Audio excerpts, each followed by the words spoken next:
E aí, pessoal, tudo bem? Como é que vocês estão?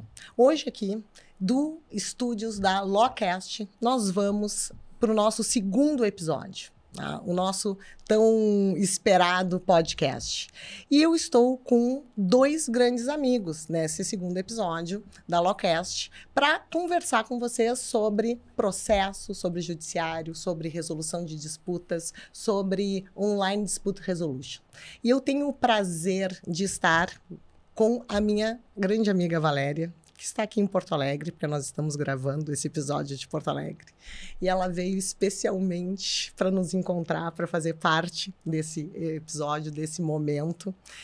E depois, né, eu vou fazer toda a apresentação da Valéria, né, de quem é a Valéria, qual é o currículo da Valéria, qual é a autoridade que a Valéria tem para falar sobre esse tema, e que vai ser muito legal, tenho certeza absoluta que vai ser. E não podia deixar de ser diferente que o nosso estimado e grande amigo, nosso parceiro, o professor João Paulo, também está aqui conosco. Quem, a não ser ele, a pessoa mais indicada para entrar nessa discussão e nesse bate-papo. Então, antes de mais nada, né? Aí, Valéria, eu tô feliz que tu tá aqui. Tô feliz que a gente está desenvolvendo esse projeto, que tu faz parte desse projeto, que nós conseguimos, né, realizar esse podcast. Então, seja muito bem-vinda a Porto Alegre. E eu quero te apresentar antes de te passar a palavra. O que tu acha? Pode ser? Fique à vontade, como você preferir. Então tá. A Valéria de Souza Pinto, a Valéria é advogada, a Valéria é mediadora, a Valéria é membro do conselho da Arbitac, Câmara de Mediação da Associação Comercial de Paraná, e é representante do Brasil para a ADR e ODR Internacional. E eu quero dizer para vocês que eu conheci a Valéria numa competição de mediação, no meeting de negociação, nem foi de mediação, né? No meeting de negociação, eu era avaliadora, a Valéria também é avaliadora, e uma amiga em comum nos aproximou e disse, olha, eu conheço uma pessoa que tem tudo a ver contigo, Luciana, vocês têm que conversar sobre negociação. E desde lá, a gente não parou de conversar sobre negociação e tantas outras coisas. Né? 2020. São Valéria. os bons frutos de um momento difícil. É verdade. Tá? Seja bem-vinda, Valéria. Muito Estamos obrigada. muito felizes que tu está aqui conosco e que tu vai ser a nossa parceira na Loclass. Afinal certeza. de contas, o pessoal tem que se familiarizar com o nosso projeto. E de outro lado, quem é que eu tenho? Quem está conosco? O professor João Paulo Foster, meu amigo, meu colega de docência. O professor João Paulo, vocês já conhecem na Loclass, é figurinha tarimbada. É advogado, é professor universitário, é doutor em direito, uma sumidade em processo, sempre socorrendo, o João sempre me socorre nas minhas dúvidas processuais, especialmente quando eu estou discutindo prova pericial, né, professor João Paulo? Então, que legal que nós estamos juntos aqui, que tu faz parte desse projeto, e eu acho que vai ser uma tarde muito proveitosa, o que te parece? Eu tenho certeza que sim. Para mim é um prazer imenso estar aqui com vocês. É um prazer estar nessa primeira oportunidade participando, conhecendo a Valéria. Enfim, ela disse que vai dizer algumas verdades aqui hoje. Eu estou curioso para saber quais são as verdades que vão ser ditas. E, enfim, tenho certeza que a gente vai ter aqui um momento muito especial para trocar algumas ideias, para se conhecer e falar de assuntos que nem sempre são abordados como eles deveriam ser, né? Então, acho que a ideia é essa.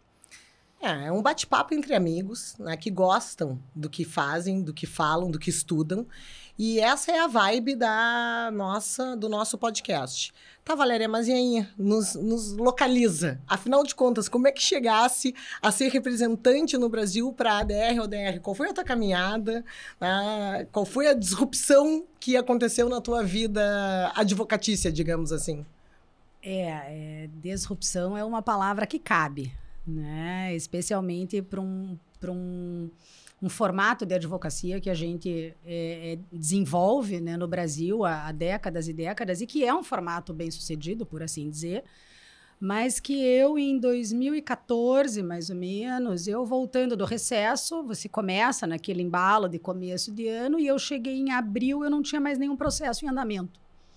Eu tinha transformado todos os meus litígios em consenso, e olhei no meu sistema e disse, não tenho mais cliente. E agora, José? Então, eu entrei em contato com uma amiga de RH e disse, preciso da tua ajuda, porque eu estou sentindo que ou eu fecho o escritório, eu preciso dar uma sacudida. E passei por um processo de assessment com ela, esses que as grandes empresas fazem, né, com os seus colaboradores e tal, e deu mediação e conciliação. eu entrei na internet, aquele básico de qualquer estudante.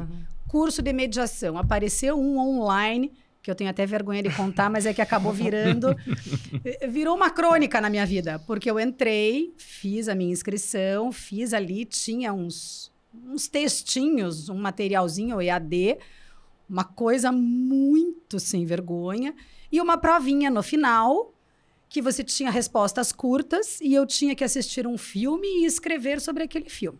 Fiz, segui as recomendações, mandei. Dias depois recebo um e-mail. Sinto muito, você não foi aprovada.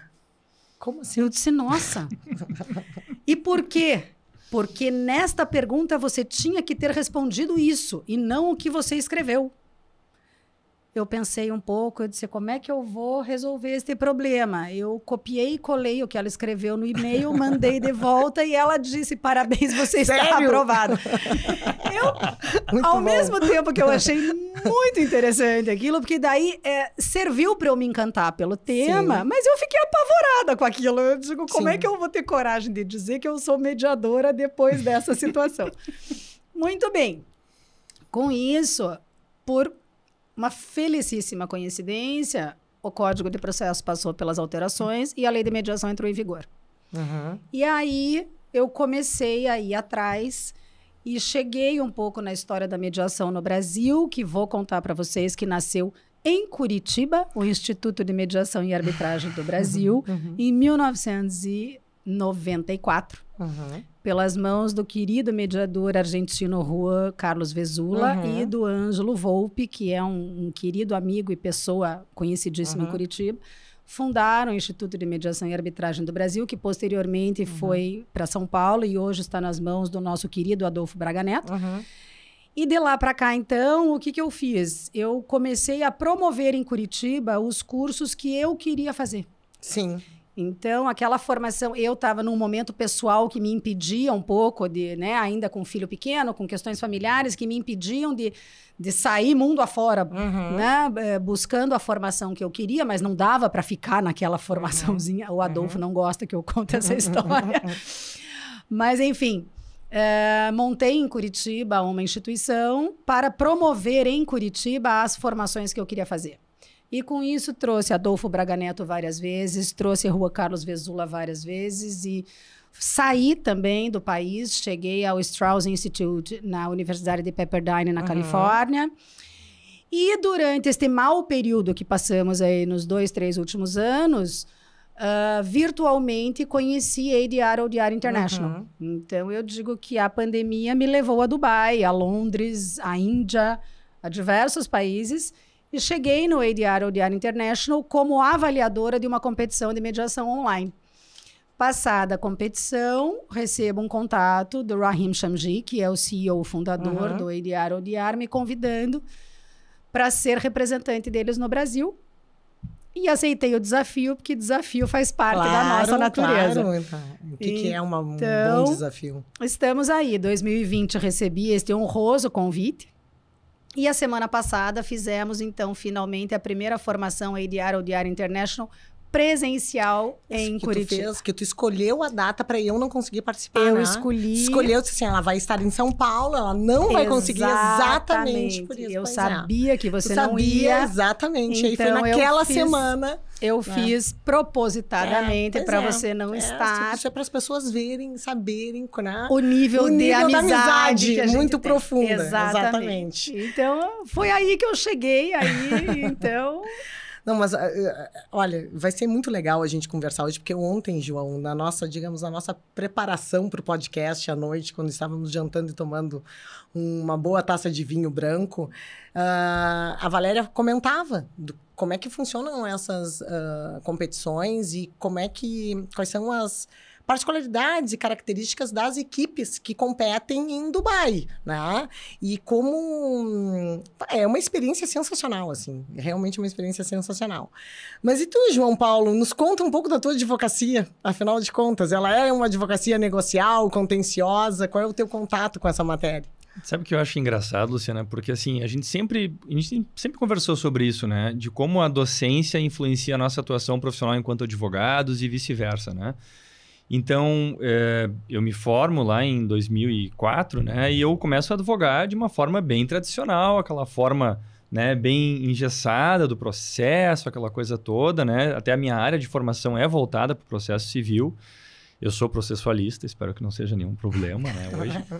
Isso não será usado contra você. Processualistamente aberto. E o que eu percebo, né? Assim, ao longo do tempo, a gente vai adquirindo, né? Vai incorporando velhos hábitos e algumas coisas não vão sendo questionadas. Para mim, uma quebra de paradigma bem importante. Eu vejo que a Valéria teve isso antes, né, do CPC. Para mim, foi com o CPC. Então, a primeira visão que eu tive, estava acompanhando lá a questão legislativa e achando, né? Estava num momento de uma certa tensão no país e tal. Eu achei, olha, o pessoal vai deixar o CPC de lado, isso aí não vai colar, etc. E eu comecei o semestre e logo em seguida entrou em vigor o CPC... Entrou em vigor não, né? Foi promulgado o CPC 15. E eu disse, bom, não posso dar aula com base no CPC 73 tendo uma lei nova, né? Horrível.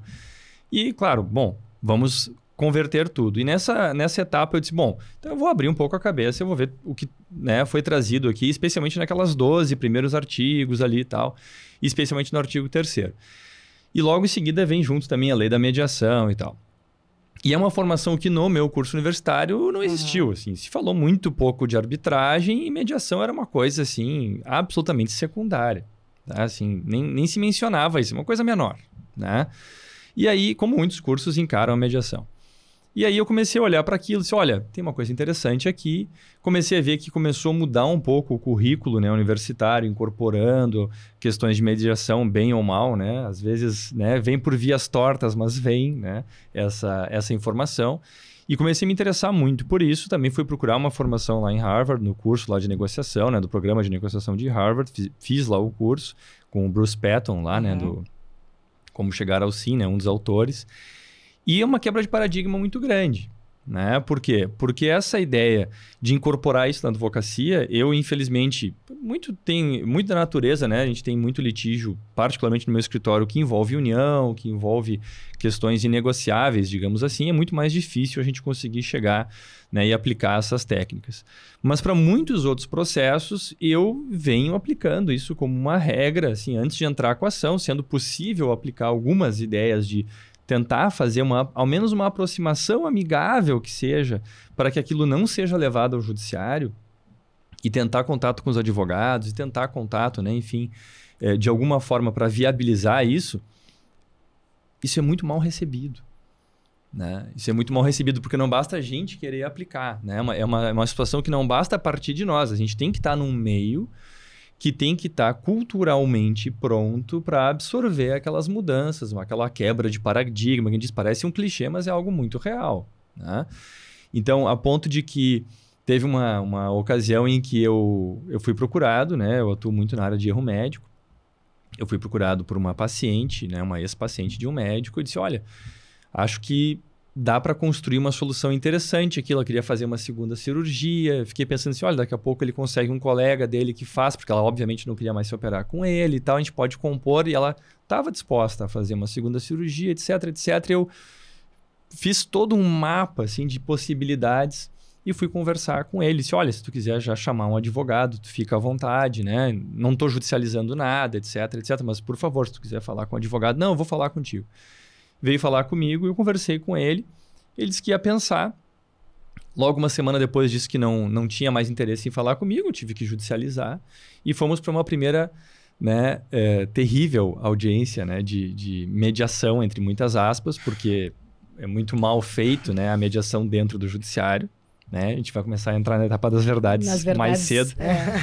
Porque é ridículo, né? O CPC fala que tem que ter um espaço de 20 minutos entre uma sessão e outra, né? Assim, o agendamento, como se uma sessão de mediação de verdade demorasse 20 minutos. E a primeira coisa que esse médico fala quando ele chega na sessão é dizer, porque eu queria dizer aqui para vocês que esse advogado tentou me extorquir. Eu disse, o senhor vai me imputar um crime, assim, na largada, né? Eu disse, olha, tentei construir uma solução.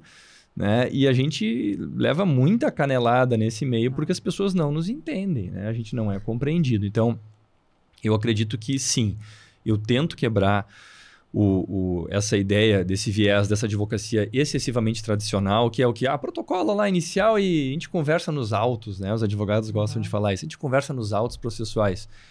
Eu vejo que existem diversas áreas, assim como a mediação, enfim, todos esses meios que a gente pode trazer para a mesa não resolvem tudo, né?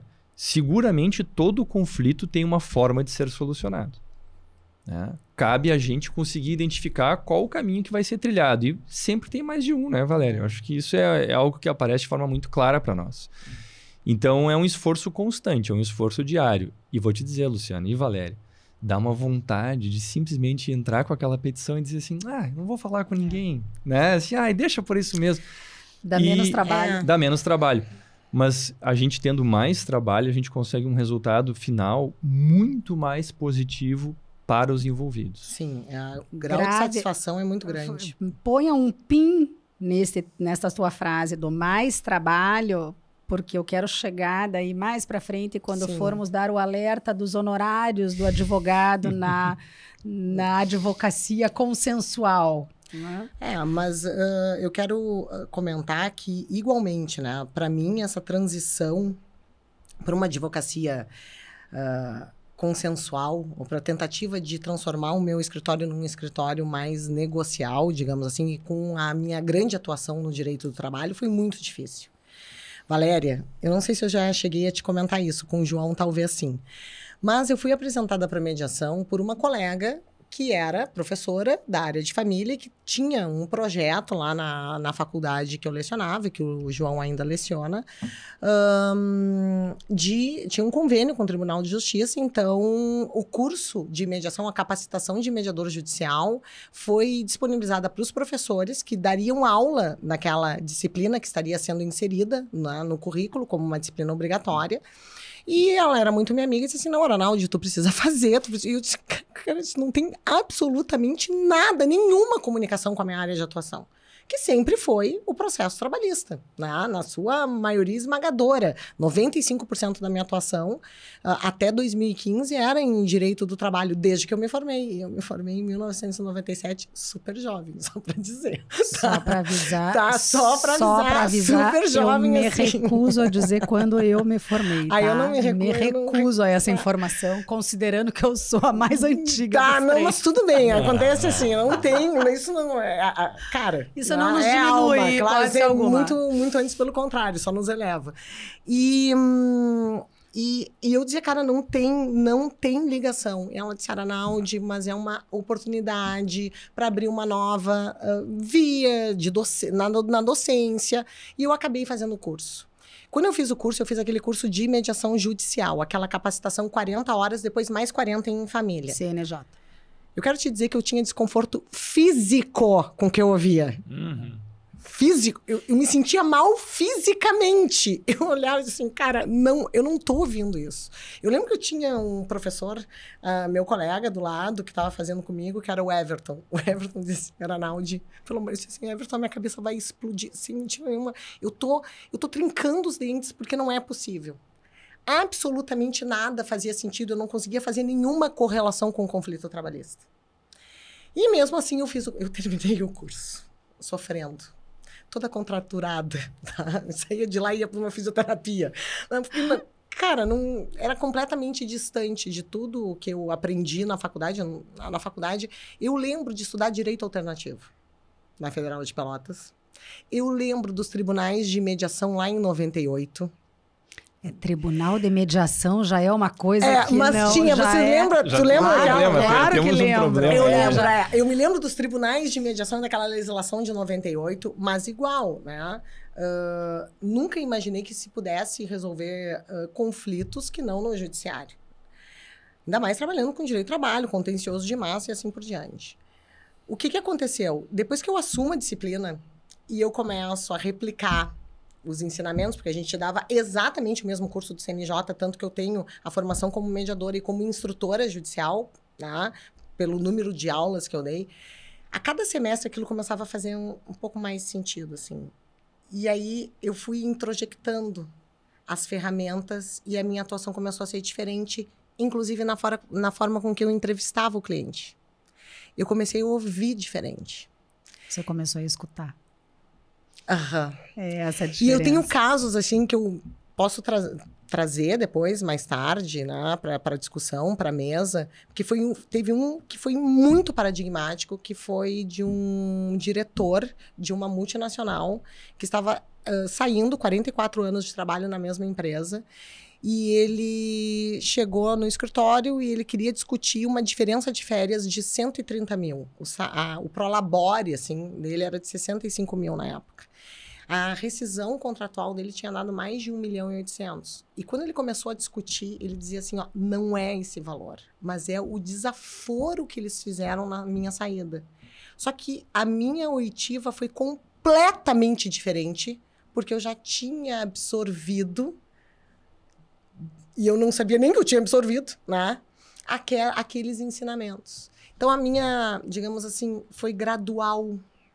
Eu fui estudando mais, aí depois também fui lá fazer o curso em Harvard. E nessa tentativa de trazer o escritório todo para o negocial, as resistências do cliente, a resistência da parte contrária, De todo mundo. de todo mundo. A resistência do judiciário. Eu tive um juiz no Sejusc, da Justiça do Trabalho, que eu disse, olha, eu negociei.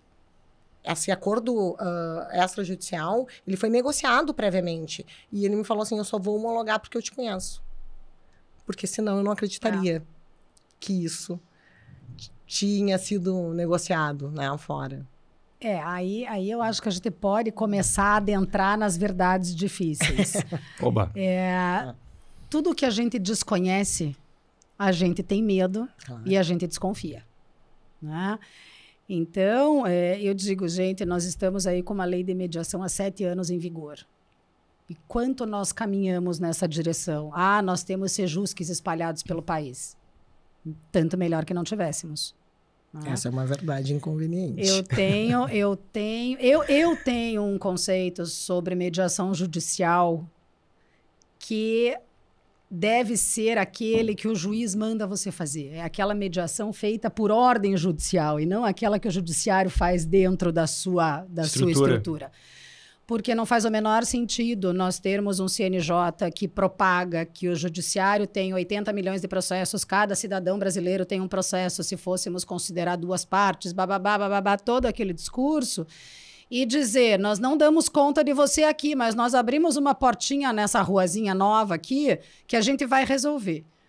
Então, eu acho que a primeira coisa é todo mundo assumir o que sabe, o que não sabe, o que consegue dar conta e o que não consegue. Eu acho muito interessante essa resistência do judiciário em abrir mão desta mediação judicial, como se fosse abrir mão do seu poder decisório, quando ele mesmo assume que não consegue dar conta, perdão, como judiciário, por achar que ele tem capacidade de desenvolver isso de uma outra forma. Isso não vai acontecer dentro do judiciário. Eu vejo que o judiciário ele deveria aproveitar essa oportunidade para reforçar a sua função social. Né? O judiciário, ele hoje não tem função social. Ele é atacado de todos os lados porque ele não consegue entregar o que ele deveria. Então, por que não dizer para a sociedade, responsabilizem-se pelos seus problemas e pelas soluções até o limite que vocês não conseguirem mais? Quando vocês não alcançarem mais isso, me chame que eu estou aqui. Né? Eu não uso e não gosto do termo desjudicialização, porque isso passa para a sociedade uma ideia de que o judiciário quer diminuir o seu trabalho. E nós já temos uma falsa ideia de que o judiciário não trabalha. As pessoas, como ele não consegue mais entregar as soluções que ele deveria, então a sociedade acha que isso é porque ele não trabalha. Quando, na verdade, é porque ele não dá conta. Né? Por quê? Porque pequenos conflitos vão para o judiciário sem precisar. E grandes conflitos que, às vezes, o judiciário não tem a expertise suficiente para solucionar, então ele tem que ficar demandando de outros setores, que aí vem os nossos peritos e experts e especialistas, então demanda mais tempo, mais estudo, mais terceirização para que o juízo possa fazer entregar uma melhor solução. E daí que vem aquela provocação que conversávamos ontem, você como professor de processo, que o fato dessas oportunidades estarem dentro do Código de Processo Civil, não está escrito judicializem a mediação. Uhum. Está escrito utilizem-se de todas as formas que vocês conseguirem. Né? Para que a gente consiga tirar isso do caminho. Solta a âncora. Solta a âncora e resolve, acha a tua solução. Eu brinco, gente, não sendo ilegal, qualquer coisa tá valendo. Vai tirar do teu caminho e vai fazer você caminhar e seguir em frente. Que era o que a gente discutia ontem, né? A questão dos meios adequados, né? Porque quando a gente usa essa expressão meios adequados, alguns falam meios alternativos, é importante. A gente tem que perceber que as palavras têm um peso, né? Então, o fato de alguém usar uma palavra, até a entonação que a pessoa utiliza, às vezes, em sala de aula, essa coisa do professor de processo, tem os meios alternativos, né, de solução de conflitos, né? Fala assim, Ju, fala não fala assim. Não fala, essa eu jamais diria uma coisa dessa. Esse tomzinho pejorativo. Mas eu conheço gente que fala. E aí, o que acontece? Poxa, a gente não pode ter essa abordagem, entende? Porque a gente já está incutindo no aluno, que depois vai estar inserido nesse mundo e vai estar tendo contato com um número incontável de pessoas, que aquilo não tem valor. E, na verdade, quando a gente quer dizer meio adequado, assim, todos os meios lícitos para se resolver um conflito são aceitáveis, né? Então, se a gente está conseguindo resolver aquilo, tem gente que vai realmente precisar ir para o judiciário, né? Tem gente que não vai escapar dessa possibilidade. Por quê? Porque o conflito realmente, aquelas outras ferramentas vão bater no teto ali, bom, só vai sobrar o judiciário. Agora, para outros casos, utilizar dessas ferramentas é muito melhor do que o judiciário, porque, inclusive, a visão que eu tenho aí, aquela coisa da área que eu falava antes, produz soluções que são muito mais duradouras, né? Eu vejo o exemplo da área de direito de família, que a gente atua. Quando eu tenho uma relação que ela é necessariamente duradoura entre duas pessoas, né? Poderia ser duas empresas, mas vamos lá para o direito de família, que tem um filho, elas necessariamente vão ter que se relacionar durante um período indeterminado de tempo. Então, quando eu tenho uma decisão que eu obtenho lá num canetaço do juiz, que a visitação vai ser assim, e fica horrível para uma das partes envolvidas, isso é péssimo. Por quê? Porque daqui a uma semana ou duas, essas pessoas vão ter que estar de novo acessando o Poder Judiciário para buscar aquela solução. E eu vejo que existe, assim, com o passar do tempo, em relação aos juízes da área de família, uma valorização, ainda que por meios lá, né, do Sejusc, etc., dessas ferramentas. E é muito importante que as partes acabem se dando conta disso em algum momento, assim, e isso parte muito do profissional. Quando eu tenho atuação na área de família, a primeira coisa que eu digo é, olha, em algum momento nós vamos ter que compor isso daqui. Porque se a gente deixar para decidir tudo na mão do juiz, não vai ser um resultado bom. E a gente vai ter que judicializar de novo no dia seguinte. Porque vai ter um problema em relação à guarda, aos alimentos, a não sei o que, etc, etc. E a gente precisa de soluções mais duradouras, que eu vejo que esses meios, né, de resolver os conflitos podem proporcionar. É que isso, eu vou te dizer o que eu penso assim, um pouco sobre essas circunstâncias e sobre todas as ferramentas. Eu, de cara, percebi que eu não tinha a habilidade para atuar como mediadora, porque eu não me vejo como uma terceira facilitadora. Mas eu imaginei como era mais para mim, para o tipo de prática que eu, né, exerço, me apropriar das ferramentas para qualificar a minha advocacia. Que é basicamente o que eu digo, né, para os alunos e para o pessoal em geral. A minha advocacia se qualificou muito estando apropriada de todas as ferramentas mediativas negociais. Mas não me imagino como um terceiro facilitador da comunicação ou um conciliador. Tá?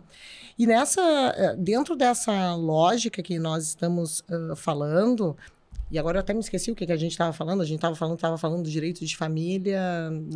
As pessoas precisam ter recursos internos para utilizar os métodos autocompositivos. E o que eu percebo, assim, por vezes, de alguns casos que eu trabalhei?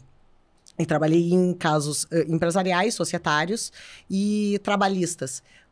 Elas têm muita dificuldade de acionar porque para resolver seus próprios problemas, tu vai precisar acionar e trabalhar com ferramentas que daqui a pouco é mais fácil que um terceiro decida.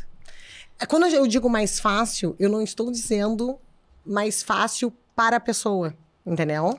É mais fácil, porque é mais fácil você dizer foi o juiz que decidiu. Exatamente. Emocionalmente, fui eu que né? escolhi. Emocionalmente. Então, assim, se a pensão fica num valor irrisório, mas foi o juiz que deu. Exatamente. Entendeu? Fica mais fácil você terceirizar a responsabilidade por aquela decisão. Acontece, eu ficando nessa área de família, um dos meus clientes, que infelizmente eu sei que é um dos mais insatisfeitos da minha carteira, eles tinham uma questão de convivência e tentei conversar com o advogado, fomos para a sessão de mediação. Eu sento, eles não conseguiram conversar. Eu disse, doutor, então vamos tentar conversar. Mas eu não aceito suspender o prazo de contestação. Eu disse, bom, então não vamos conversar. Não, a gente pode conversar. Eu digo, não, o senhor tem que me dizer se o senhor quer conversar ou o senhor quer que eu defenda o meu cliente, porque as duas coisas ao mesmo tempo eu não consigo fazer. Fui para a contestação, por óbvio que, por mais que eu explicasse isso para eles, não adiantou. A sentença veio o quê? Um fim de semana com cada um, a quarta-feira com o pai, Natal, não sei o quê, bababá. Quando sai a sentença, ele vira para mim e diz, mas nós acabamos de combinar o Natal e o Natal não é assim. Eu disse, mas eu avisei. É o problema do canetaço, né? Ele vem. Eu avisei. Eu disse, vamos sentar e conversar. Resultado, a sentença demorou 2 anos para sair e saiu exatamente contrária do que aquilo que eles já tinham em prática. Até hoje, eu sei que ele disse... Nunca mais me contou como é que estão as situações e tal, mas até hoje ele me responsabiliza por esse incômodo. Sim. Então, eles não quiseram conversar e daí a culpa é minha, porque não deu o que eles... Então, sai todo mundo estragado dessa história. Né? E não só na área de família, na área empresarial, no comercial, em qualquer relação. Tudo. Né? A gente não sai do lugar. Na trabalhista. E vou te dizer... No poder público tem sido muito utilizado. O Paraná já tem dentro da Procuradoria do Estado, já tem um grupo que trabalha com resolução alternativa de conflitos. Agora querem trabalhar em arbitragem também, mas a parte de negociação, de mediação, o poder público nas 3 esferas, ele já está trazendo isso para nós. Para que a gente possa trabalhar. Por quê? Nós tivemos agora no nosso evento o apoio da Prefeitura Municipal de Curitiba, e o Rodolfo, que nos recebeu super bem lá, disse, mas como isso se encaixa com a prefeitura? Eu disse para ele, vamos supor que uma obra pública tenha problema com a empresa, com a parte da empresa que está fazendo o asfalto. Mas ele tem um canteiro de jardinagem no meio que ele pode ir tocando. Se a gente vai para o judiciário, nós vamos parar tudo. Se a gente senta para discutir isso numa mesa de negociação, numa mesa de mediação... A parte da obra do canteiro central, ela vai sendo feita enquanto você discute o problema do asfalto. Você não precisa parar uma obra inteira. Se tivesse uma sensibilização, tivesse que sensibilizá-lo porque é isso que as pessoas não entendem. Você pode resolver parte daquele teu problema fora do judiciário e depois você vai para o judiciário para aquilo que você não conseguiu mais. E daí eu trago uma palavra tua que você usou, que é você vender para o teu cliente uma solução de forma amigável. Não é amigável. É compositiva. Você não é amigo. Não, eu odeio ele. Continue odiando, não tem problema. Agora você tem 2 opções. Você odeia ele e vai demorar 5 anos para resolver o teu problema, ou você odeia ele, vai engolir o teu ódio e nós vamos sentar e tentar resolver o teu problema. E vida que segue, né? E vida que segue. Porque a tua empresa precisa andar, a tua família precisa estar resolvida, o teu negócio tem que caminhar. Se você for viver na força do ódio, você não vai sair do lugar. E pior, daqui 5 anos a canetada que você receber... não vai ter resolvido o teu problema. Porque daí você vai ter que executar aquela canetada. Então, vão mais 3 até... Quem ganha? Gente, não é tentar vender meu peixe, mas é que eu não consigo... Hoje eu tenho dificuldade quando a pessoa vira para mim e diz, eu quero um processo. Tá. Bom, mas aí até eu vou fazer uma referência antes e isso eu vou perguntar para o João. Eu já, num caso específico de uma reclamatória trabalhista, de um autoempregado, tá? Que trabalhava na área da saúde. Era muito tempo de assédio moral, né?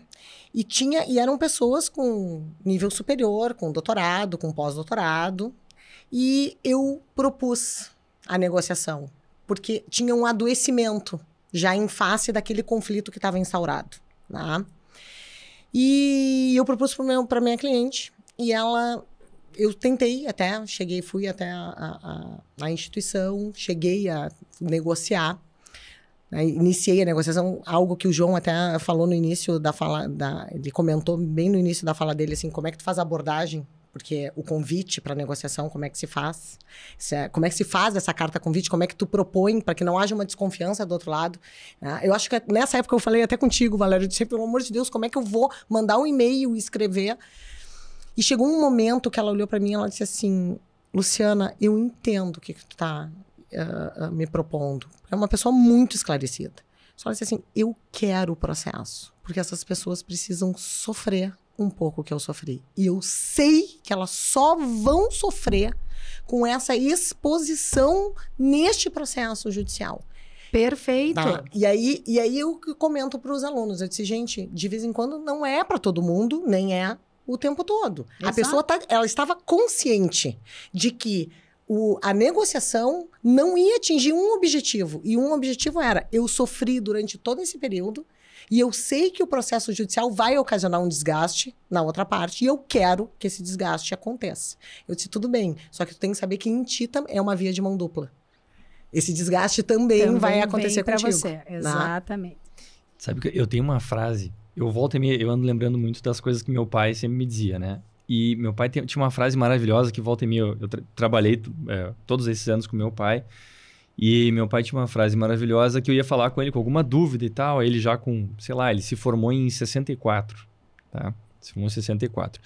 E ele me dizia assim, tinha alguma coisa de algum cliente que eu não conseguia achar a solução no código, ia para lei, ia para jurisprudência, ele dizia assim, que eu acho que é muito o caso que a Luciana está trazendo. O direito não resolve tudo, né?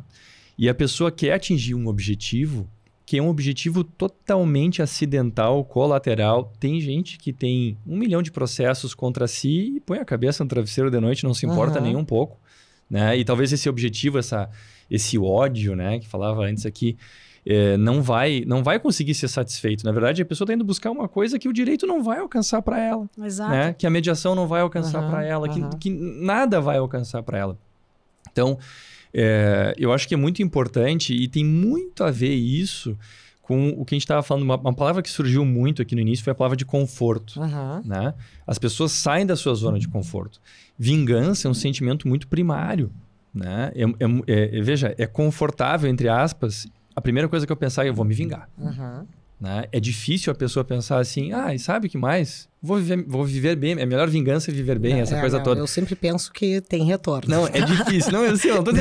Não é para todo mundo. Eu não gasto os meus neurônios porque eu particularmente acho que a vida traz. Eu acho que a vida traz também. Não, tudo bem, eu também acho. Mas digo, a pessoa ativamente passar a viver para buscar vingança, entende? Não, sim. E buscar isso através de um processo, porque muito provavelmente ainda a pessoa não vai nem se incomodar e ainda vai trazer uma frustração. Mas ele nem se importou, ele foi para a audiência. Isso acontece muito na audiência de instrução. A gente tomou o depoimento e ele deslavadamente mentiu ali na audiência. Então, a pessoa nem atingiu esse objetivo, né? E eu acho que tem muito a ver com o papel do advogado, ele entender que ele, embora não vá ele ser o papel do conciliador, que nem a Luciana disse, olha, eu não tenho perfil para ser esse terceiro, assim como eu também não tenho, eu admito, não tenho. Acho que exige todo um mindset, que a gente falava ontem, né? Tem uma caixa de ferramentas específica que eu não carrego comigo sempre. Então, é abrir mão de um certo poder, que é o que o judiciário não faz também. Do judiciário reconhecer, olha, a gente não consegue fazer isso aqui dentro. Do advogado dizer, isso aqui não é do advogado. Ou isso aqui não é do direito. Né? Porque a gente aprende lá no nosso cursinho, senta lá o professor, né, na faculdade, abre o código, lê as leis, né? O artigo tal, agora o próximo artigo fica lendo o artigo, a gente fica ali, né? Tô aprendendo, né? A gente não sabe nada. E a realidade é que toda essa caixa, né, todas essas opções que são trazidas pelos meios de solução de conflitos, a gente aprende em vários lugares, não é só na faculdade. Né? E essa importância de buscar essa formação, de buscar isso, exige muito a gente sair da nossa zona de conforto e às vezes até se valer da ajuda de outros profissionais, porque a gente vai até ali. Né? Exato. Então, se eu precisar de alguém que realmente vá nisso, vou chamar a Valéria. Por que não agregar esse conhecimento? Por que a gente se sente bem num processo de erro médico, eu chamar lá um especialista que vai me dar uma resposta completamente hermética, que eu não, né, não vou entender, o cara não vai nem querer falar minha língua, do que eu, fora do judiciário, chamar alguém para trabalhar comigo. E agregar isso, essa solução também nesse meio do caminho. Então, eu acho que tem muito a ver com isso, Luciana, essa questão que tu estava trazendo agora, de a gente, todo mundo, sair da sua zona de conforto, né? Porque eu vou dizer, como é que eu me sinto, às vezes, trabalhando com isso? Porque, poxa, né, trabalhando com meu pai, escritório tradicional, essa coisa toda. Dá um desconforto, né? A vontade que dá é abrir ali o sistema processual, vocês ali no Paraná é o ProJude, né? Abre o ProJude ali, é feinho o ProJude, né? Aquela telinha marrom ali, sem graça, assim, parece um troço década final, início da década de 90, assim. O E-Proc é mais bonitinho, tem umas cores... É mais moderno, tem umas cores... O PJI é mais ainda, né? Não, o PJI é horroroso, mas... a vontade que dá de abrir o sistema, protocolar a petição e vou embora pro meu dia, entendeu? Fechei ali. E a gente precisa de muito mais coisa para conseguir atuar nessa área. Precisamos. Essa é uma provocação interessante para a advocacia. É você ousar não ser um peticionador. Sim. Eu estava comentando isso para a Valéria. Eu disse, Valéria, eu tenho um curso para jovens advogados que eu dou lá 1 hora, falo sobre métodos adequados, alternativos de resolução de disputas. E eu disse para ela, Valéria, o que eu recebo de mensagem dizendo assim, professora, eu preciso saber mais sobre isso. Eu preciso saber onde eu me capacito. Eu preciso conhecer, porque eu não quero ser A senhora está dizendo, então, que eu não preciso ser um advogado com processo? Eu disse, sim, exatamente isso que eu estou dizendo. Estou dizendo que tu não precisa ser um advogado com processo, tu pode ser um advogado com foco total no consensual. Isso vai te exigir uma formação específica, né? Especialmente, agora nós já temos inseridos na faculdade, mas alguns... Eu vou deixar o professor te responder isso. Pelo menos aqui em Porto Alegre tem várias faculdades já inseridos na grade obrigatória. Para começo de conversa, tem uma provinha no final. Não, para começo de conversa, mas tu vê, João, é completamente diferente do que foi conosco. Não, cara, é muito... Totalmente. É mais difícil pra gente do que pra essa gurizada que já fez uma disciplina. Com certeza. Entendeu? Falando sobre isso. Muito. E só para fazer um parênteses, tá, Luciano? E é um paralelo que eu acho super bom, assim, que tu tava falando, me veio isso. Porque o cara que é esse peticionador, que é o advogado peticionador, é muito bom tu chegar no Google ali e tu botar assim, modelo inicial de divórcio. E vem a petição. Tem plataformas que vendem. Tem plataforma que vende, mas assim, nem precisa comprar. Tem de graça. Eu recebi uma minuta de proposta de acordo, doutora, tô mandando a petição. Quando eu olhei... A pessoa não teve o disparate de trocar o artigo. Assim, além de tudo, eles usam descaradamente. Não, pessoal, e não importa. Hoje em dia, advogado novo, advogado antigo, eu peguei uma petição que tinha Carnelute, Calamandrei, não sei o que. Mas por que essa pessoa tá fazendo isso? Era uma notificação extrajudicial, uma coisa boa.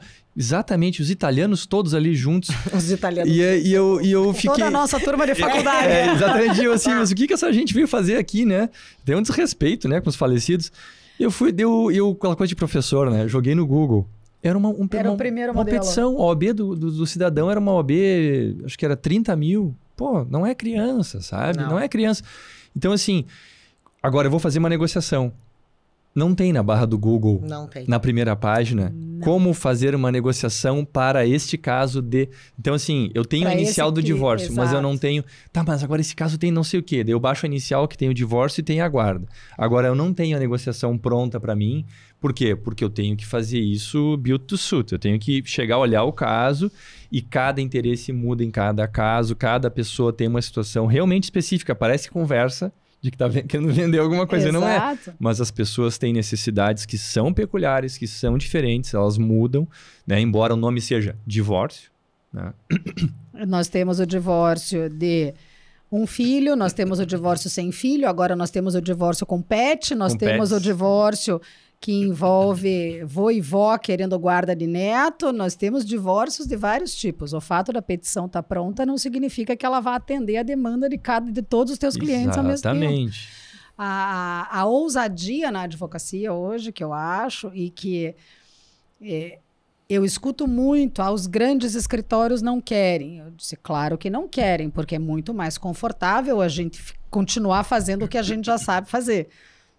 Ao mesmo tempo, eu vejo muitos escritórios buscando jovens talentos para que estes jovens talentos tragam essas novidades para dentro dos escritórios. Porque a gente precisa dessas soluções desenhadas. Não adianta a gente querer continuar peticionando do mesmo jeito para todos os clientes, como se fosse um só.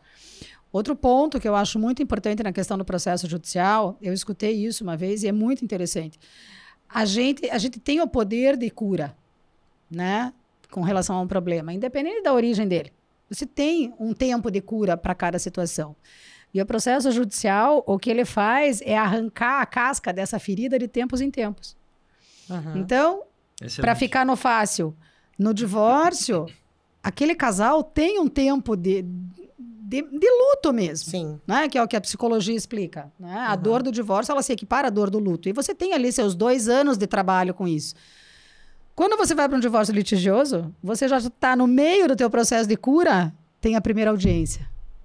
Daí você lembra de todos os nomes que te chamaram, de tudo que fizeram, de tudo que te acusaram, daquela briga, quando de repente, aquele carro vocês já venderam, já dividiram o dinheiro, mas você lembra que o desgraçado não queria que eu ficasse com o meu carro. E aí você vai. Então, ele te tira, ele te joga naquela dor de novo e você começa tudo de novo. Então, quando você tem a oportunidade, quando você tem um advogado, e aí eu já vou te trazer o caso que eu queria comentar, um advogado, porque eu acho que está faltando a OAB responsabilizar o advogado pelos maus processos também. Eu acho que nós temos que tomar isso para nós. O advogado é o primeiro juiz da causa, ele é responsável pelo dano que ele vai causar àquele cliente. E eu já coloco assim mais... É pesado você dizer isso, mas daí eu tenho esse caso da África do Sul, que uma amiga minha trocou uma ideia comigo. Tem um caso conhecido na África do Sul, que o juiz condenou os advogados aos custos do processo, porque quando ele foi sentenciar aquele divórcio 7 anos depois, ele identificou que em mediação eles teriam resolvido em 2 anos. Isso dentro da prática colaborativa também se fala, né? Um pouco. É diferente, é diferente, mas a gente surgiu um pouco daí, a responsabilização do advogado. Então, eu acho que está na hora da gente começar a dizer para os advogados que sim, eles também são responsáveis por aquele processo. De uma forma diferente, obviamente, mas que a gente tem que ter uma advocacia responsável. Ou que tu conheça quais são as formas de resolução de conflitos e apresente para o teu cliente. Exato. E apresente e diga, olha, aqui assim, aqui assim, aqui assim. As consequências são A, B, C e D. Exato. Porque se ele optar pelo processo judicial... Perfeito. Ele sabia o que tinha. Sabe como é o nome disso? Consentimento informado. Exato. Porque até o Susskind, né, que a gente estava falando, ele fala sobre fazer um paralelo com a saúde e com a medicina no direito, né? De promover a saúde legal, tá? E tem muito a ver com isso, assim. A gente responsabiliza um médico que não sabe que existindo lá 2 procedimentos que podiam, né, ser benéficos para o paciente, ele só conhece um. Então, ele não oferece os 2. E quando ele oferece só aquele um, ele ainda não informa dos riscos. Então, realmente, eu acredito que a gente tem que olhar para si também, né? Então, é importante essa responsabilização do advogado, porque o advogado tem que conhecer as opções que estão na mesa para poder oferecer para o seu cliente. Assim como o médico que oferece as opções de tratamento, enfim, a gente pode fazer um paralelo com outras profissões, ele tem que ter isso na mão para que ele possa até dizer, olha, existe outra opção, mas não é comigo daí. Não tem problema. Né? Porque o advogado, a gente também tem esse mal. Assim como o juiz, que muitas vezes acha que ele é especialista em tudo, né? E que tem a capacidade de decidir tudo, que entende de contabilidade, não entende nada, essas coisas todas, o advogado também se arroga, né, de certos conhecimentos que ele não possui. E aí a gente quer ser mediador, a gente quer ser conciliador. Não, a gente não é tudo isso. Isso eu escuto bastante. Eu já faço mediação no meu escritório. Desculpa. Não faz. Não faz. Você faz a famosa pergunta, tem acordo? Que é completamente diferente. Não, é totalmente diferente. E daí eu volto para as faculdades, que sim, temos um avanço muito grande nas universidades de modo geral, que todas elas hoje trazem, de alguma forma, em maior ou menor quantidade, os conteúdos das opções de resolução de conflito. Eu até, em Curitiba, uns anos atrás, eu estava conversando com uma faculdade nova que tinha recém recebido a autorização do MEC para abrir o curso de Direito. Não, e a gente quer que você conheça porque a nossa grade envolve muito isso. Eu disse, tá, quantos semestres vocês oferecem de mediação, arbitragem, enfim, vamos ficar só no... Então, nós temos um semestre de mediação, um semestre de arbitragem. Disse, quantos semestres você oferece de processo? Daí ela foi lá ver, eu disse, veja. 5, né? Nós oferecemos... Não, nós oferecemos 10 semestres de... Não, 10 não. 8 semestres de processo se você incluir processo civil, penal e trabalho. Sim, tá. sim, com certeza. Então, nós com falamos certeza. em processo 4 dos 5 anos do curso de Direito. E nós falamos de resoluções extrajudiciais 1 ano quando eles não dividem um semestre em 2.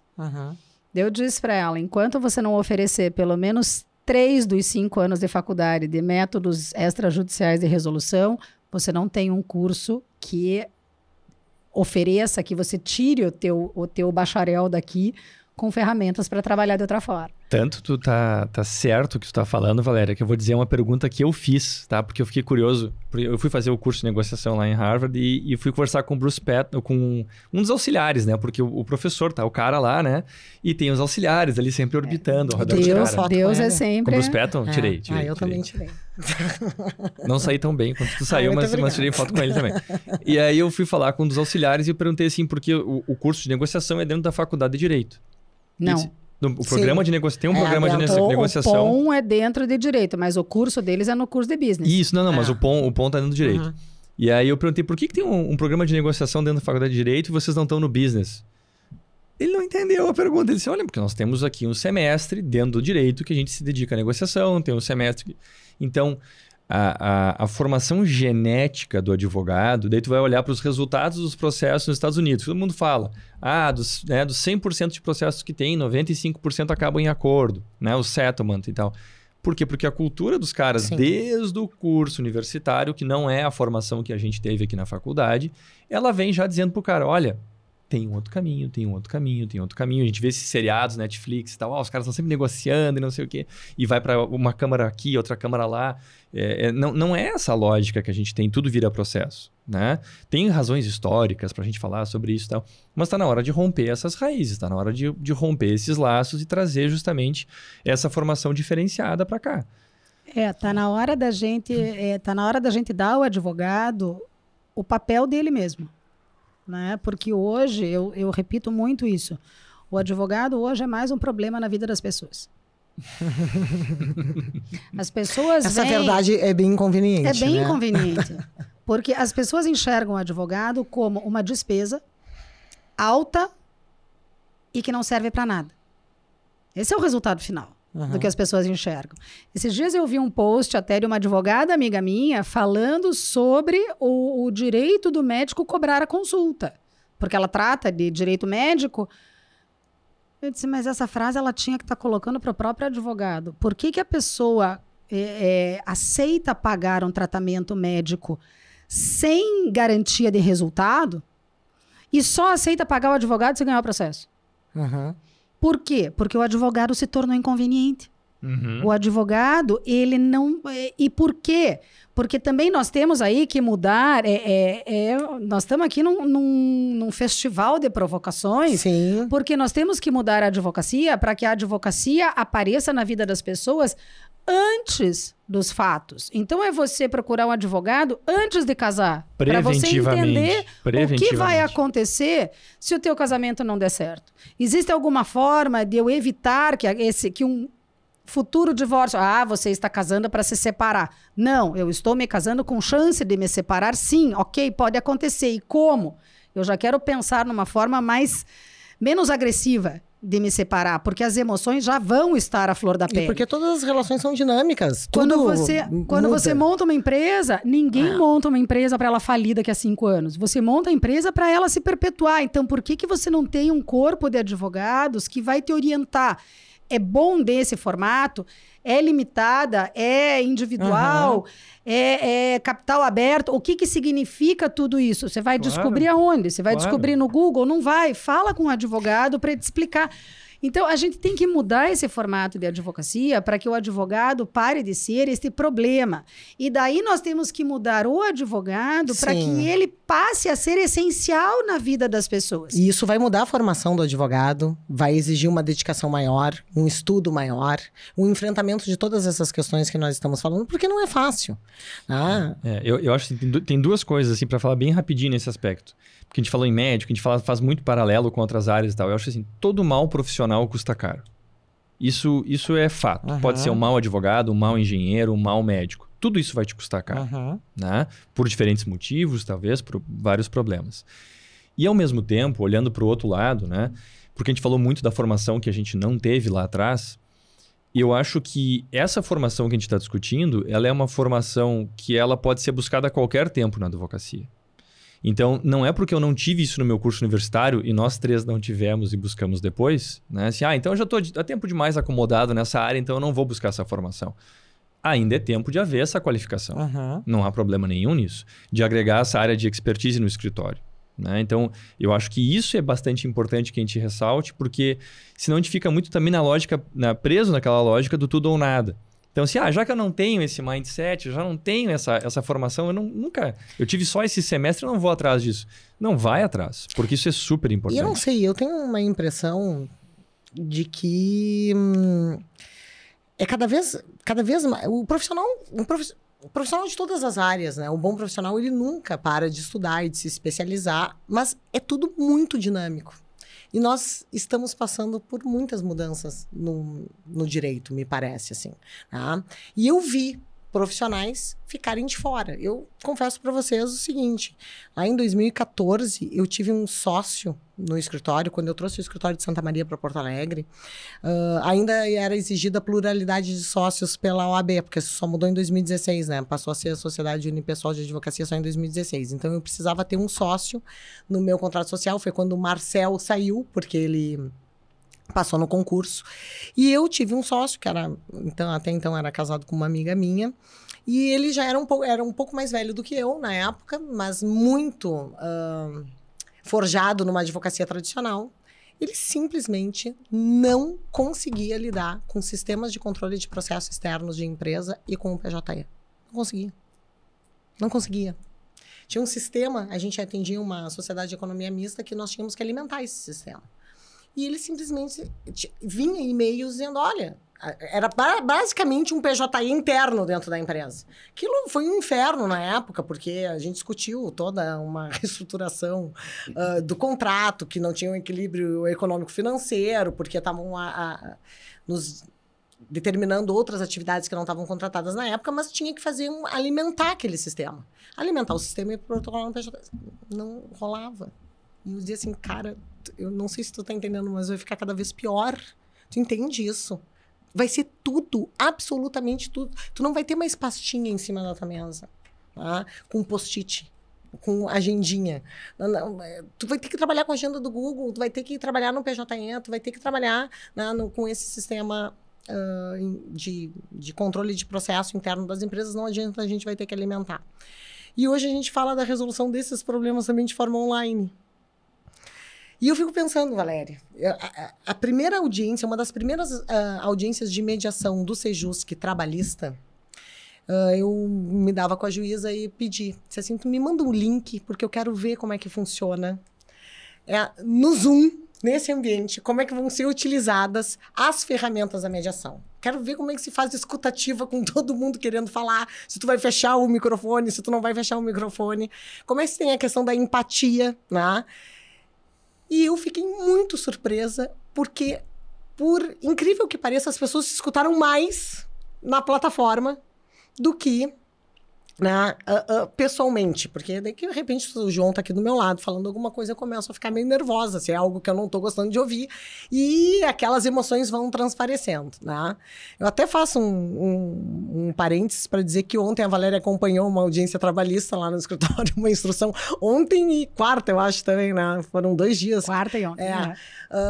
Acompanhou uma audiência e o depoimento fluindo. E as testemunhas também fluindo, e sem interrupção judicial, a gente vê uma coisa diferente do que acontece nas audiências presenciais. Só que essas questões das resoluções, né, de disputas online, eu sei que essa é a tua expertise, eu quero que tu comente isso, né? São 2 fenômenos. A gente pode olhar isso de 2 formas.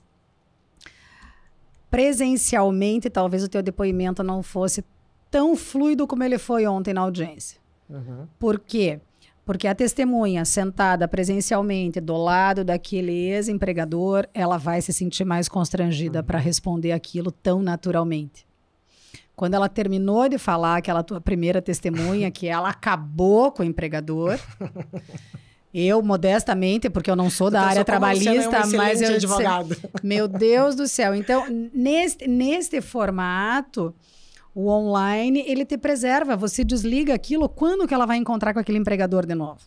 E ela não está assim na frente do juiz com as bandeirinhas. Exato. Né? Tem toda... todo um momento diferente que o online facilita. Por outro lado, numa questão familiar... eu acho que ele dificulta. Eu já fiz, continuo fazendo, mas eu acho que o familiar, ele precisa de uma linguagem corporal mais viva, tá? Mas vamos lá, vamos entrar então no Online Dispute Resolution. E vamos começar separando o que é Online Dispute Resolution de Online Dispute Resolution. Né? Existem relações que são criadas, que elas nascem no mundo virtual. Tá? O que é diferente de você fazer uma sessão de mediação online. São coisas diferentes. Como é que eu faço mediação online? Eu consigo eu consigo demonstrar empatia para as partes, eu consigo criar vínculo com as partes, eu consigo criar o rapport com as partes. Consegue. A gente consegue. Claro, tudo isso vai desde você, na nossa conversa de ontem, escolher a plataforma, que é a quarta parte, né? Porque daí deixa de ser 3 pessoas envolvidas para serem 4 pessoas envolvidas. Então, quando você vai para uma resolução online, para uma sessão virtual de mediação, de resolução de conflito, você precisa escolher a melhor plataforma, você precisa ter uma rede de internet rápida, segura, que evite queda de sinal, que evite comprometimento de comunicação. Você precisa estar num lugar como nós estamos aqui hoje, com silêncio. Você não pode ter, por mais que o mundo hoje permita que você faça audiência com o filho no colo, que o cachorro lata do lado, não. Você está numa sessão de mediação, você não pode, você tem que evitar isso ao máximo. Você não pode ter um cenário poluído atrás de você, que tire a atenção das pessoas, porque o virtual, ele é muito fácil para você perder a atenção. Né? Você não pode ter o teu celular do lado, você não pode ter o WhatsApp web ligado, você não pode. Você tem que focar naquelas pessoas como se você estivesse numa sala presencial, onde você dará a elas toda a tua atenção. Você, por incrível que pareça, consegue fazer contato visual via Zoom, via Cisco, via Teams, você consegue. Tá? Mas exige de você uma preparação mais cautelosa. Né? A gente diz que no presencial você tem que ter uma água, um cafezinho, você tem que ter alguma coisa para a pessoa mordiscar ali, para ela aliviar aquela tensão. No virtual, você tem que permitir a ela que ela consiga criar a atenção, que ela escute o outro. E isso é muito difícil. Eu fiz agora há pouco tempo uma que as partes estavam em países diferentes e visivelmente não queriam se falar, então eles falavam comigo. No primeiro dia, ok, você deixa. No segundo dia, não, mas ela tem que entender. Eu disse, então diga para ela. Viu, fulana? tá, a gente vai ter que fazer, mas... E ela virou... Ela meio que deu um pulo, assim, porque ela não estava prestando atenção no que ele estava falando. Ela prestava atenção quando eu falar. Então, daquele momento em diante, ela efetivamente começou a escutar o que ele estava dizendo. Então, não era mais uma triangulação. E essa é uma função importante do mediador. Né? Não é a gente ficar em silêncio. Eu acho que precisamos quebrar algumas ideias que se criaram no Brasil com relação ao mediador, que ele não fala, ele não intervém, ele não... E eu digo, não, gente, nós estamos recebendo para isso. Nós fomos contratados para isso. Então, nós estamos ali para efetivamente ter um papel participativo naquele processo, o que não significa de forma alguma interferir no processo. São coisas diferentes. O seguinte, se eu te perguntar qual é o percentual de sucesso numa mediação presencial e numa mediação virtual?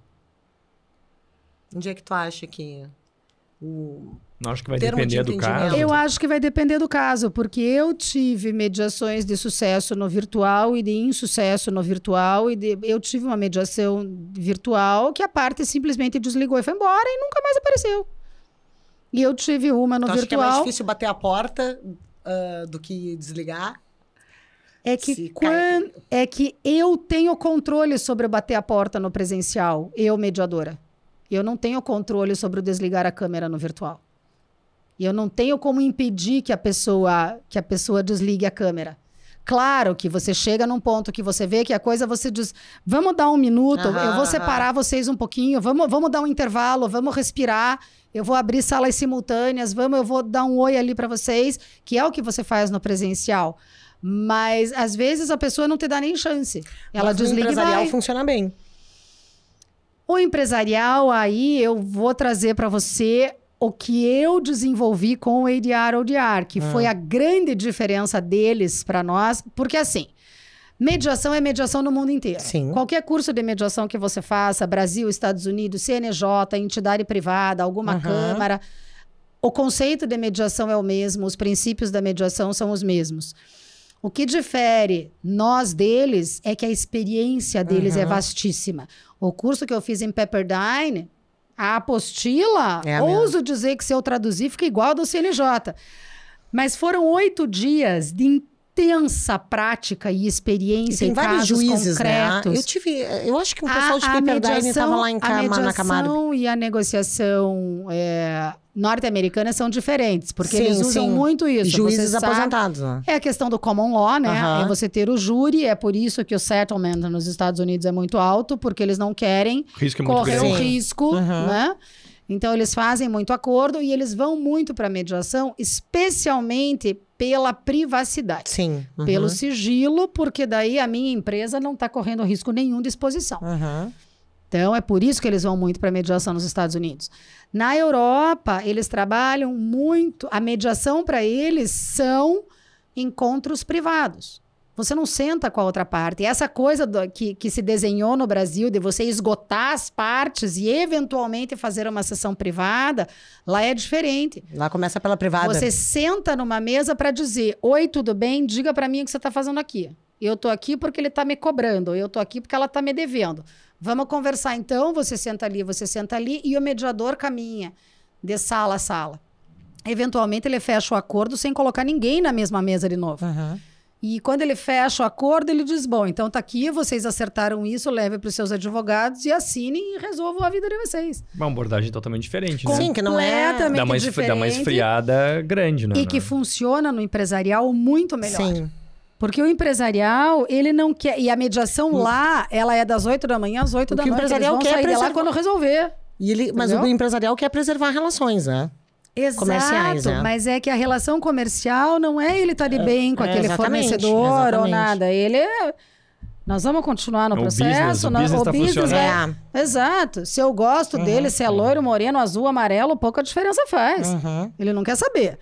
Ele precisa que aquilo continue rodando e ele já tem na cabeça dele um substituto se aquilo não rodar.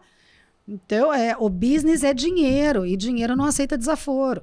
Então, a mediação empresarial ela é muito mais dinâmica. Por isso que não dá para a gente fazer essa coisa de cafezinho, de vamos sentar. De balinha. Ah, me diga, o que o senhor está fazendo aqui?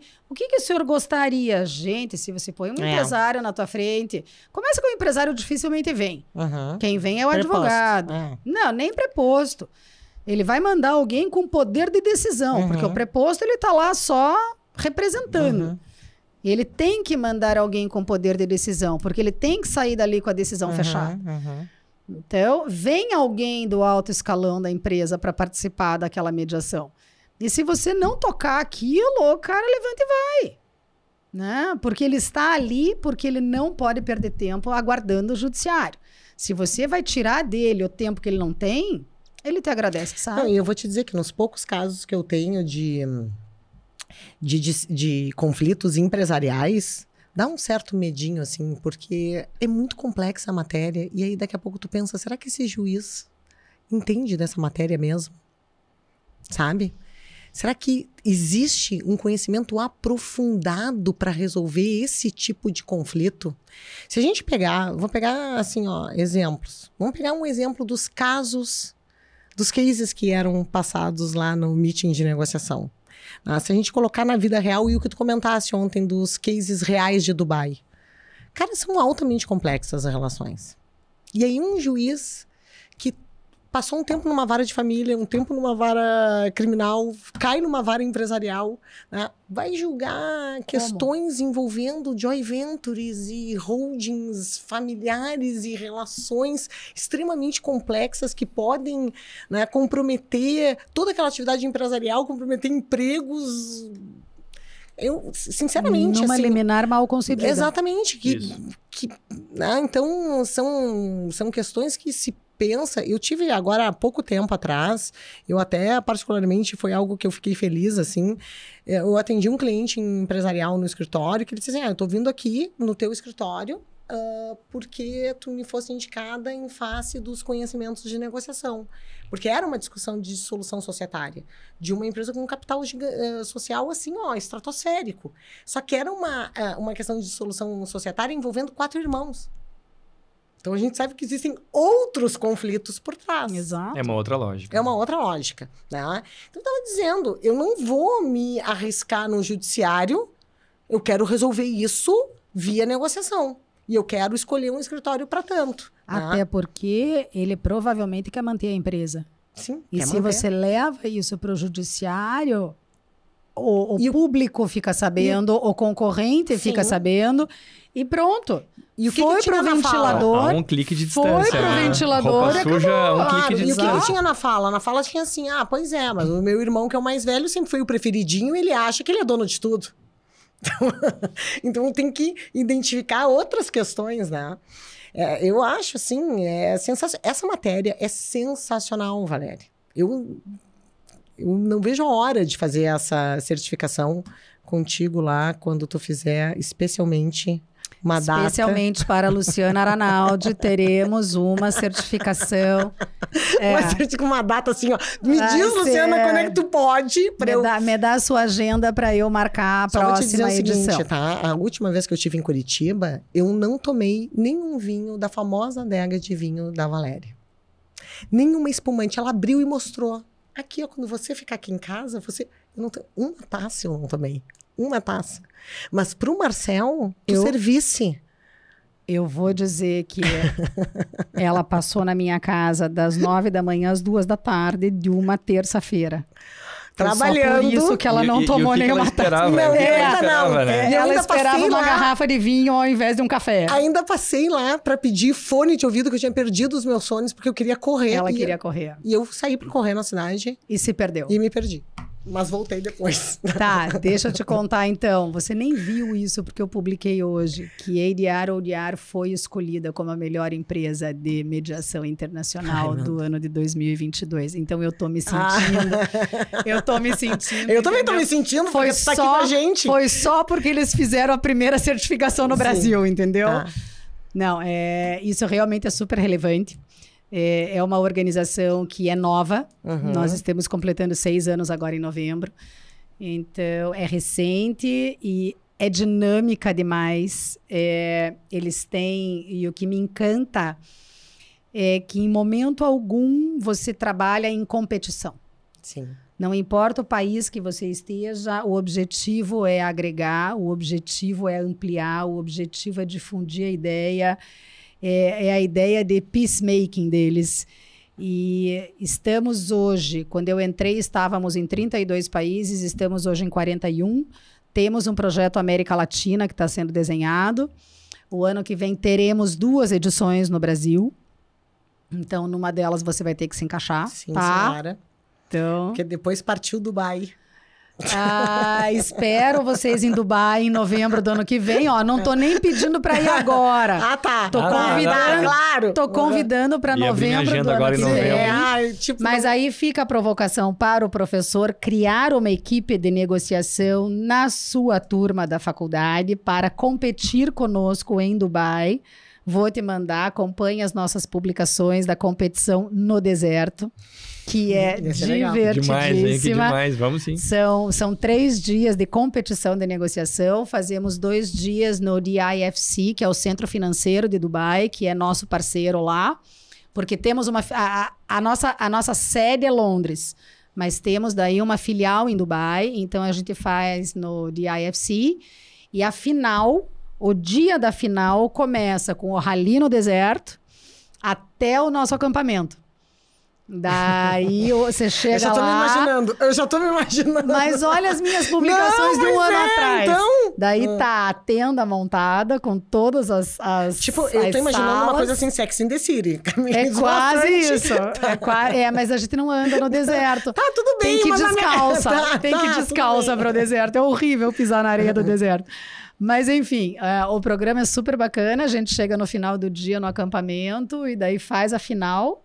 E tem apresentação, jantar e tudo, é super bacana. Que demais. O professor de processo vai querer... O ano passado levamos um pessoal da USP, esse ano não tivemos, não... Eles estão se preparando para o ICC presencial do ano que vem, e como o ICC tem mais história, né, que é o International Commercial Chamber, eles têm uma história maior de competição entre os alunos, a maioria, os que participam priorizaram o ICC para o ano que vem. Então, mas é muito bacana. É realmente muito bacana.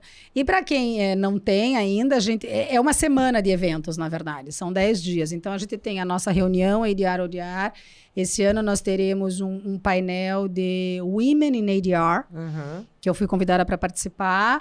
Daí temos a competição de negociação e temos o curso de negociação presencial, baseado no de Harvard. Ele não chega a ser conveniado ao de Harvard, mas com todas as licenças. E é a formação de negociação para quem tiver interesse. Esse é o nosso pacote Dubai, todo novembro. Interessante esse pacote Dubai. Ele é. E tu, João, eu vi esses dias que tu publicasse algo que tu prefere audiência... Presencial? É. Mas aí é discussão antiga nossa, né, Luciana? Audiência presencial, virtual. Eu acho assim... Tu já fizesse mediação virtual? Não, mediação não. Mas eu acredito muito no que a Valéria estava comentando, assim. A gente tem muitos ganhos que a gente pode ter, a gente tem muitas perdas que podem acontecer e a gente tem que saber mediar isso, enfim, organizar isso para que a gente possa se valer. Porque essas ferramentas estão aí. Né? Eu acho que tem muito do que a gente está falando também, são caminhos sem volta, né? São coisas que a gente está incorporando no dia a dia do advogado, são coisas que a gente precisa ter na mão. E eu particularmente, assim, eu não acho que seja uma questão necessariamente conservadora ou retrógrada, assim. Eu acho que tem algumas questões que precisam do presencial, tá? Que precisam do contato humano, precisam do olho no olho, precisam... sabe, ter essa profundidade um pouco diferente que o presencial permite com uma maior facilidade. A gente teve a coisa da pandemia agora recentemente, né, que teve tudo que teve de horrível, mas essa aceleração do online foi importante para a gente também se ambientar nesse cenário virtual e isso facilitou muito, né? Porque tem toda essa coisa que a Valéria estava falando da preparação, né? É que tem preparações que a gente não tem como assegurar, né? Se eu estou falando de processo, né, falando de judiciário, e isso acontece na justiça do trabalho, na justiça civil, enfim. Porque eu vou chamar uma testemunha que às vezes vai estar na casa dela e eu não sei a qualidade da internet que essa pessoa tem, né? Enfim, tanto que a gente fez um levantamento, viu, Valéria? A gente fez uma pesquisa aqui junto a Júris, uma pesquisa que eu fiz lá com alguns colegas e a gente viu que uma das ferramentas mais usadas durante a pandemia para fazer audiência foi o WhatsApp. O WhatsApp vídeo. Por quê? Porque todo mundo tinha. né? Então, imagina chegar para um cara que está lá nos grotões do Rio Grande do Sul, dizer, tu tem que baixar o Cisco WebEx. O cara assim, o quê? Né? Como é que é o negócio? Então, eu tenho que baixar o Zoom. Daí tem assim, Start Meeting. Né? Então, assim, a pessoa não, né? Vai e bate. Então, às vezes existe esse estranhamento do online, que isso pode ser um problema, um dificultador para... Isso aqui que eu me lembrei, agora eu tô fazendo uma audiência, e uma testemunha que tá familiarizada com as ferramentas, da aula online. Eu não tô conseguindo entrar. Eu disse, não é possível, não tô conseguindo entrar. Como não tá conseguindo entrar? Se todo mundo entrou, não conseguindo entrar. Aí eu tirei uma foto da tela. Eu disse, por favor, join meeting. Ela tava se vendo, né? Eu disse, mas você precisa entrar. Clicar. Sim, porque tem uma pré-sala ali, uma antessala pra tu te ver antes, né? Exatamente. O espelho aqui, antes de entrar. Né? Então, essa questão até da educação digital, ela é muito relevante, assim. O meu irmão, que é juiz e é juiz da vara criminal lá em Rio Grande, ele fez uma live uma vez com a Letícia defendendo o Tribunal do Júri virtual. Tribunal do Júri. Pois é, aí não foge da minha área, mas não sei. Cara, não sei. Fernando, Tribunal do Júri, meu. Tá? A gente sabe, assim, que perde as perdas e os ganhos, né, nesse mundo virtual. Só que tem uma coisa. Não sei o que te parece. Não há dúvidas que a tecnologia está afetando o direito de uma forma, né, bastante significativa. E isso vai exigir que os advogados também invistam em soft skills. Então, me parece que é o seguinte, eu que fui calcada numa advocacia contenciosa, de copia e cola, né? Tinha 6 mil processos de uma mesma empresa, aconteceu já, assim, de processos, de a gente esquecer de trocar um número do processo, de processo que tinha um número e só mudava a vara, era o mesmo número, só o dígito da vara ali mudava, e tu não ter conhecido um recurso ordinário porque tu esqueceu de trocar ou entrar com embargos de declarações pela mesma sentença, né, desse copia e cola. A gente sabe que agora tá tudo automatizado para a questão do contencioso. Será que ainda mais não vai se apresentar como uma saída? Não sei se a saída é a palavra que eu quero utilizar, mas esse investimento em soft skills na advocacia? Uma coisa que é importante, né? Porque a gente tem aqui um exemplo vivo de alguém que fez o caminho, né, integral dessa jornada, né? Tomou a pílula, não lembro agora se era azul ou vermelha lá do Matrix, e foi azul. E viu a realidade do outro jeito. Mas o fato é o seguinte, quando começou o negócio de inteligência artificial, né, a ser aplicado mais forte no direito, uns anos para cá, e começou a se aplicar, especialmente em alguns escritórios americanos, revisão de contratos, e os caras começaram a perceber que a IA revisa contrato melhor que advogado e não fica incomodando, enchendo o saco, né, porque é hora de trabalho, hora extra, não sei o quê. Isso acende uma certa luz, né, nesse trabalho braçal que os advogados fazem, né? Muitos dizem, com essa coisa de montar peça e não sei o que lá. Então, assim, o fato é, nós temos uma perspectiva muito clara do nosso mercado de trabalho que algumas posições vão deixar de existir. Isso é um fato, né? O avanço tecnológico faz isso em todas as áreas, né? O que a gente vai fazer? Vamos ser que nem os ludistas lá, vamos quebrar as máquinas e dizer, não, vamos falar com a OAB para a OAB baixar uma norma para proibir o uso de IA na advocacia. Que maravilha, então a gente vai poder continuar trabalhando. Não, né? Então, o que a gente precisa perceber? É que se fechou uma porta, se abre uma janela. Se tem certas posições jurídicas que estão se extinguindo ou diminuindo em função do uso de inteligência artificial, a gente está muito distante, eu também não vou dizer que nunca a IA vai tomar esse lugar, mas é muito mais difícil. Tudo que eu tenho lido nessa área assim, mostra que tudo que envolve soft skills, tudo que envolve essas habilidades que estão presentes assim, de forma intrinsecamente ligadas na mediação, na negociação, a IA está muito mais longe de tomar essa área, né, do que as outras áreas que já foram automatizadas. Com certeza. Então, se a gente tem um mercado que a pessoa hoje ela está se formando ou ela está cansada, né, da área que ela está atuando, dizer, olha, não quero mais o contencioso, né? A Luciana já várias vezes já me disse assim, o contencioso é desgastante, é tão legal a negociação, da pouco a pessoa se identifica mesmo com aquilo. É muito importante buscar essa formação, por quê? Porque ela tem um mercado de trabalho que vai estar cada vez mais aberto nos próximos anos. Né? Isso vai se aprofundar, especialmente aqui no Brasil. É que eu falo pro João, Valéria, que eu chego na audiência de vez em quando tu te depara com colegas mais tradicionais. E aí tu pensa assim, eu já passei da fase. Mas é que, veja, o que acontece? De novo, você assumir a sua própria ignorância, né? A gente tem isso no Brasil. O brasileiro, ele por cultura, não sei bem como que isso aconteceu, mas enfim, nós não temos a cultura da busca pela formação. Nós temos a cultura da busca pelo certificado. E daí eu volto na minha historinha, Quero diploma, na minha historinha diploma. lá do começo, que eu poderia ter ficado com o certificado lá do copia e cola e ninguém ia poder questionar, porque afinal de contas dizia que eu tinha formação em mediação. Então, a gente tem que mudar essa cultura, né? O brasileiro ele tem que deixar de ser raso, ele tem que se aprofundar. Eu conhecer mediação, conhecer negociação, conhecer os métodos extrajudiciais autocompositivos, alternativos, adequados, do jeito que quiser chamar, não vai me tornar menos advogada. Tá? Eu atuo como advogada, eu continuo sendo advogada, eu tenho uma advocacia diferente. Tenho ainda alguns litígios? Tenho. Qual é o meu grande problema? Como eu comentei com você, eu tenho uma reunião marcada para negociar um possível acordo e o advogado quer começar esta reunião com as preliminares do processo.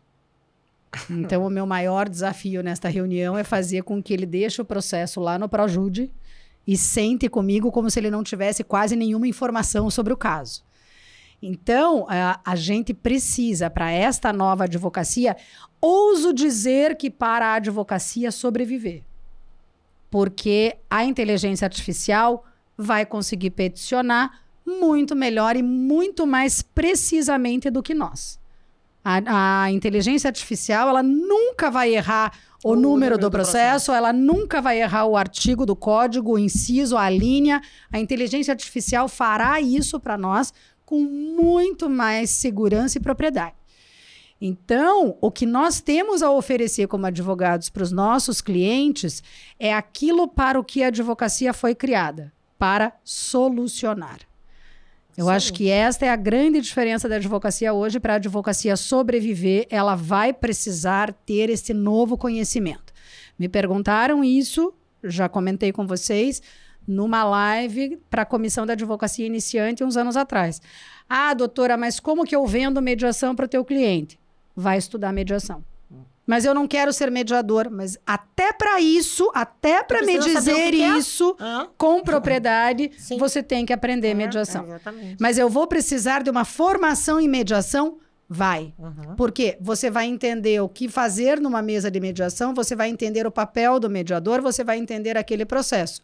Porque você só sabe vender processo para o teu cliente porque um professor ensinou a petição inicial, a contestação e a impugnação e como se portar numa sala de audiência. Isso é super valioso, Valéria, porque, imagina, o aluno, ele sai com um fluxograma do processo na cabeça muito claro, né? Então, eu dou aula de recursos, aquela coisa toda, monta todo o mapa, adoro, acho, né, fantástico, ter a visão do judiciário, super importante, a gente entendeu o sistema judiciário. Eu acho maravilhoso. E se o cara vai se envolver no processo, ele tem que ter o conhecimento disso. Eu vou poder suscitar essa questão aqui, porque isso aqui vai para o STJ, etc. Mas na negociação as pessoas não têm essa clareza e precisam ter, né? É super clichê o que eu vou falar agora, tá? Super clichê. Mas a gente tem um discurso do Steve Jobs que ele dá em Stanford, né? Que ele diz o seguinte: a gente não consegue ligar os pontos olhando para frente, a gente só consegue ligar os pontos olhando para trás. Ele fala do curso de caligrafia que ele fez, das aulas que ele fazia de forma completamente aleatória em Stanford, não se formou, né? E o quê? Que isso permitiu no futuro suprir necessidades que ele nem sabia que ele ia ter.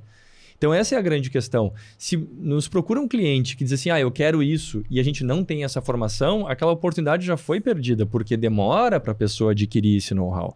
Não é uma coisa assim que o cara vai ler a lei de noite ali e vai dizer assim, agora eu aprendi que o fundamento é esse. Não é isso. Exato. Né? Ele tem que estar com aquela caixa de ferramentas pronta, ele tem que estar com aquele conhecimento da estrutura, que nem do fluxograma do processo, na hora que o problema aparece para ele. Né? Eu acho... É isso, gente. Tu falasse de olhar para trás. Eu costumo dizer para os alunos, eu me formei com 21 anos. Cara, só fui cair a ficha. Eu lembro até hoje. Eu lembro meu professor do Marasco, que foi meu patrono e é o pai do Eduardo Leite, né? O professor dizendo assim, ele encontrou comigo esses tempos e disse assim, tu eras uma menininha. Eu disse, professor, eu tinha 16 anos quando o senhor me conheceu. 16. Saí da faculdade com 21 recém-feitos. O direito começou a fazer sentido, sei lá, uns 3, 4 anos depois. Tu começa a dizer assim, tá, entendi isso aqui agora. Qual é o sentido que isso aqui faz? Né? Porque parece que naquele momento que tu tá aprendendo, que tu tá preocupado em passar na prova, em identificar qual é a diferença de uma preliminar para uma prejudicial, que não vai fazer sentido na prática. Ele faz sentido depois. Mas, pessoal, olha só, nosso tempo acabou, viu como voou? Que maravilha, né? Coisa boa conversar entre amigos e conversar com gente inteligente. A gente tem muita dificuldade em conversar. Muita. Imagina se tivesse álcool. Imagina se tivesse álcool, ia ser uma coisa complicada, né? Mas então eu queria agradecer muito, Valéria, a tua presença, né? Eu fico muito feliz que tu esteja aqui em Porto Alegre, que a gente vai começar esse projeto juntos. Eu fico também preocupada, porque tu és mais minha amiga do que amiga do João Paulo. Tu não esse vínculo tem que ser mais forte comigo. Eu continuarei sendo mais sua amiga do que do João Paulo. Obrigada, não se preocupe. Porque eu sou uma pessoa ciumenta, possessiva, cheia de maus sentimentos. Né? Já quero deixar isso muito claro. Preocupante, né? preocupante. Sem qualquer ameaça. Não estou ameaçando, só estou dizendo. É mais uma transparência. Aprendi isso na negociação. É mais forte do que eu. E João, cara, tu é nosso parceiro, né, velho? O que eu vou te dizer? Não vou nem te agradecer, né? O meu agradecimento tá sempre, tá expresso, né? Ele é contínuo, eterno. Acho que foi bem legal, né? Muito legal. Queria agradecer também a oportunidade de estar sempre aqui colaborando com a Law Class. Um prazer imenso conhecer a Valéria. Né? Vou tentar. Tá menos prazer. Vou tentar observar os limites da amizade. E é um prazer colaborar, discutir esses assuntos, assim. Eu fico assim pensando que a gente deixou várias verdades para um outro podcast ainda. A gente só precisa contextualizar para as pessoas, né? Porque, assim, olha, pessoal, o que acontece? Eles se conheceram ontem, na hora do almoço. Aí, assim, olha que legal isso que ela falou, que legal. E eu, que sou uma pessoa extremamente ciumenta, não gostei. Tipo, fiquei, assim, insegura. Não fique. Tá bom, obrigada. Não fique. Tá, está gravado. Eu vou tirar um nugget disso e vou fazer rodar e vou patrocinar. Está gravado. Fique tranquila. Tá, muito obrigada. A amizade é sua. Tá, mas o business também. O business também. Tá, então tá. Não, tudo bem. Estamos aqui pela Law Class. Tudo bem, tudo certo, sem problema. Estamos aqui pela Law Class. Tá bom, então. Eu juro que não virei a Porto Alegre e avisarei só o João. Avisarei você Era também. só o que faltava. Aí sim, aí não tem mediação na nossa relação. Não, é ótimo. Eu fico muito feliz, de verdade, porque sou suspeitíssima para falar em mediação. Hoje eu brinco que eu monto casos de mediação como Lego, assim. O cliente senta na minha frente e eu já vou montando o Lego dele. Isso é isso, isso é isso. E ouso dizer que acho que dá para resolver tudo em mediação. Mas é um caminho que a gente está construindo. Pequeno conflito até aí mesmo esse pequeno conflito.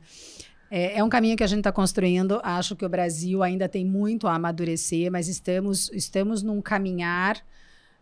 Acho que a advocacia está aprendendo com isso. A advocacia vai precisar disso. E temos aí não quero de novo parecer que estou puxando aqui para o meu lado, mas temos a experiência europeia, ADR, temos parceiros nos Estados Unidos que trabalham com isso há muito tempo. Então, temos uma realidade que demonstra que funciona. Uhum. Né? Temos profissionais qualificadíssimos no mundo todo que é impressionante como eles são de fácil acesso. Né? Você faz contato com eles e eles estão dispostos a trocar com você, a conversar e a explicar e fazer funcionar aqui também. Então, temos as nossas particularidades culturais, mas o brasileiro é inteligente e capaz o suficiente de arcar com seus próprios problemas e conflitos e disputas e ter a sua própria responsabilidade para alcançar a sua melhor solução. É isso aí. Então tá, pessoal. É isso. Encerramos o nosso podcast. Nos aguarde por uma próxima. Até mais.